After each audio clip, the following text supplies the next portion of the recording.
Kuna amri kubwa ambayo Timotheo alikuwa akipewa mara kwa mara na mtume Paulo. Paulo anamwambia Timotheo, usinifundisha yale ambayo niliyokufundisha. Kwa nini Paulo yuko makini sana na maneno ambayo amemfundisha Timotheo? Yuko makini kwa sababu huyu Timotheo, cha kwanza, alipokea injili kutoka kwake. Tena Timotheo hakupokea kipawa cha kufundishwa na Roho Mtakatifu, lakini Paulo alipokea kipawa cha kufundishwa na Roho Mtakatifu.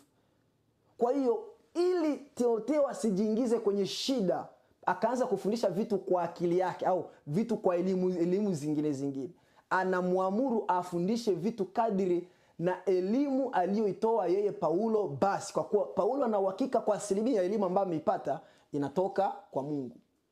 Kwa hiyo uwe nauliza mwalimu wako, je, mwalimu, haya mambo ambayo umeyafundisha leo, una uhakika kwa asilimia yametoka kwa Mungu? Au umefundishwa kweli kwa asilimia na mtu ambaye alikuwa ametoka kwa Mungu?